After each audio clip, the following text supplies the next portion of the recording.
Bonjour et bienvenue pour cet exercice numéro 28 qui a l'air simplissime, mais si je vous le donnais tel quel, dans l'état actuel de vos connaissances, vous ne pourriez tout simplement pas le dessiner. Alors souvent, comme on a enchaîné quelques exercices difficiles, mes élèves ont un peu le cerveau qui surchauffe, je leur donne cet exercice, et ils pensent que ça est facile, et je leur dis d'entrée, bon je vous laisse chercher 3 minutes, et après je vous montre. Ça les met un peu au défi, ils essaient, et effectivement, ils n'y arrivent pas. Donc pourtant, ça a l'air assez simple. J'ai un cercle de 40. J'aurais pu dessiner dans l'autre sens, hein. J'aurais pu d'abord dessiner ce truc de 210. Puis dire, j'ai un cercle de 40, un de 80, un cercle de 20 et un cercle de 40. Puisque j'ai bien 20 entre les deux. Donc là, je connaissais les cercles, enfin, ça va, ils se devinent facilement. Mais sinon, j'aurais très bien pu faire ça avec un décalé, hein. Si je fais décalé de 20, ça fonctionne. Donc, jusqu'ici, tout va bien. Et au moment de dessiner les deux autres cercles, ils essaient de me placer ça comme ça, par exemple, et de taper 180. Ils s'aperçoivent que ça tombe pas juste. Alors des fois, ils essaient de tricher en faisant quelque chose qui se rapproche. Alors, j'ai enlevé la roche objet.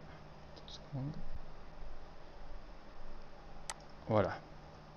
Visuellement, ça a l'air juste, mais quand je zoome, eh ben, c'est pas tangent puisque ça se coupe en deux endroits, ici et là.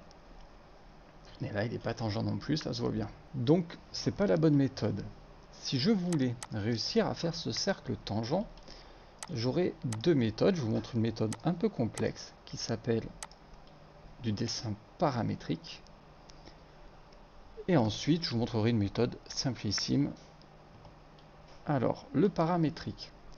Pour le moment, on est resté dans l'onglet début de notre AutoCAD. Et là, je vais aller dans l'onglet du ruban paramétrique et je vois que j'ai des contraintes géométriques ainsi que des contraintes dimensionnelles que je vais pouvoir apposer sur mon dessin.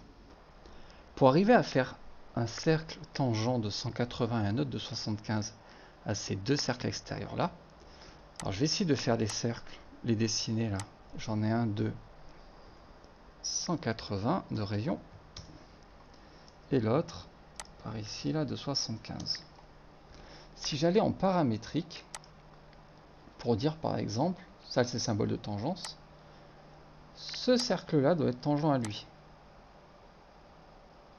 Bah, ça m'a déplacé celui-là. Si en plus je lui dis lui, il est tangent à lui,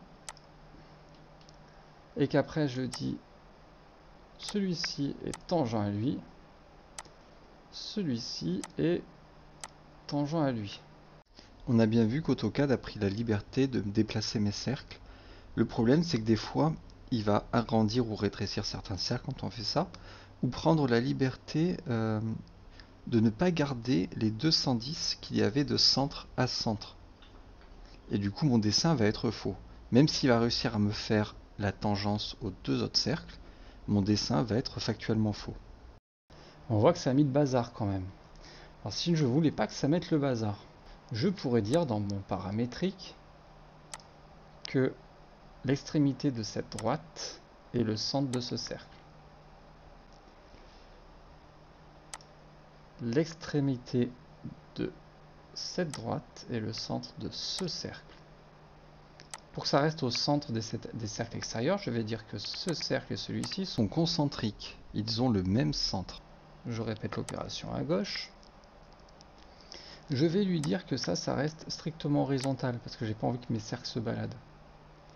Puis je vais dire que de ce point à ce point là, il y a toujours 210. Maintenant, je vais pouvoir dire, toi tu es tangent par ici, toi tu es tangent à lui. Alors des fois, il me change la taille des cercles. Je peux remédier en faisant ça, pour lui dire toi tu restes à 80, toi, tu ne peux pas faire autre chose que 40.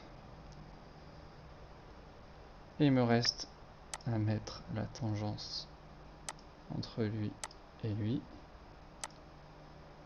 entre lui et lui. Maintenant que j'ai fait tout ça, je pourrais aller faire mon ajusté en disant je veux plus ça et je veux plus ça. Je pourrais prendre ça et le supprimer. Prendre tout ça, le joindre et le mettre sur le bon calque. Hop. Ouf, tout ça pour ça. Au lieu de ça, je vais refaire mes cercles. Donc là, j'ai 20, 40, 80. Ces deux-là, je les expédie à droite sur 210.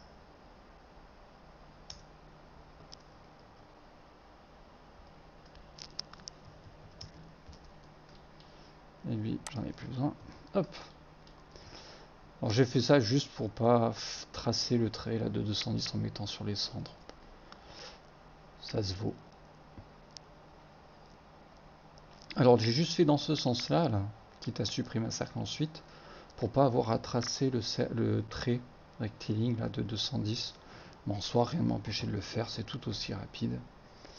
Et donc là, plutôt que de faire tout le paramétrique, je vais vous montrer ici, j'ai un truc qui s'appelle 2 points de tangence rayon. Alors, aucun élève ne me l'a jamais trouvé, parce qu'il voit très bien qu'il y a un arc de cercle à faire. Donc, il cherche parmi les arcs de cercle en général, mais il n'y a pas d'arc de cercle tangent. Et ne pense pas à venir regarder dans les cercles. Donc, j'ai 2 points de tangence rayon. Lorsque j'ai 2 cercles comme ça et que je veux faire un cercle tangent aux 2 cercles, pour un rayon donné du cercle tangent, il n'existe que 4 façons de positionner ce cercle. Il n'existe que 4 cercles tangents d'un rayon donné à placer entre 2 cercles au maximum. Je m'explique. Là, je vais pouvoir faire ça. Donc ça, c'est le premier cercle qui peut être tangent à ces 2 cercles. Il peut y en avoir un ici.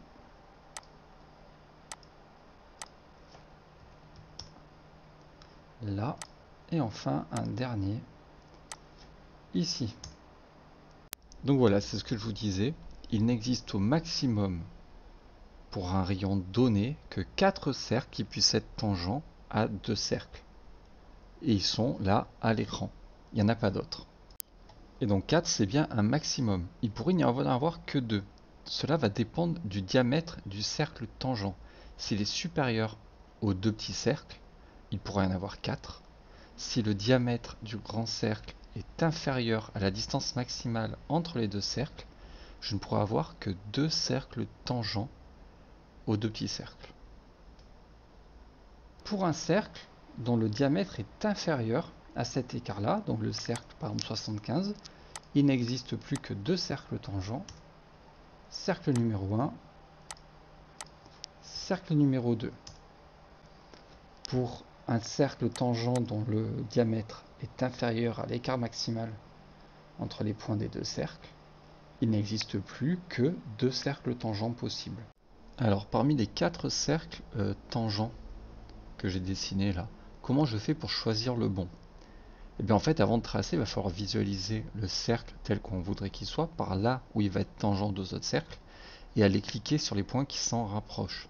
Par exemple, là c'est le coin supérieur et extérieur à chaque fois, entre les 2 cercles. Donc il fait bien ici. Si je l'avais mis là et là, il aurait fait en bas dans ce sens. Si j'avais mis là et là, il serait passé en bas, mais il aurait été vers le haut. Donc maintenant qu'on sait ça, on va voir que l'exercice est en fait très rapide à faire. Je prends, hop, là, 210, premier cercle, 40, 80, 20, 40. Je vais pouvoir faire, hop, 2 points de tangence, 180, 2 points de tangence, 75. Et ça y est, j'ai plus besoin de ça à la limite.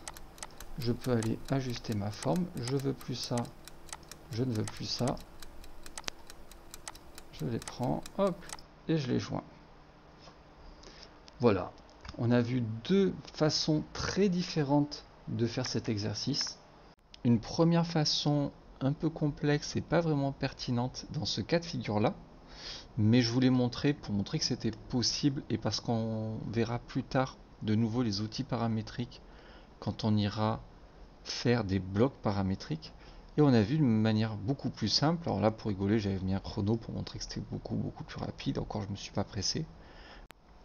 Et nous avons également vu le cercle à 2 points de tangence rayon qui va être vraiment très pratique parce qu'il y a des fois dans AutoCAD, avec des formes un peu complexes, des arcs de cercle, des choses comme ça, quand on va vouloir rajouter un raccord, on va aller cliquer sur nos formes et ça ne va pas fonctionner. À la place, on pourra très bien mettre un cercle à 2 points de tangence rayon. J'espère que tout a été clair. Honnêtement, c'était très simple, à part le paramétrique. Et donc j'espère que vous avez bien tout compris et je vous dis à très vite pour un nouvel exercice. Je vous rappelle que dans la description de la vidéo, vous trouverez un lien de téléchargement de l'exercice au format JPEG. À bientôt.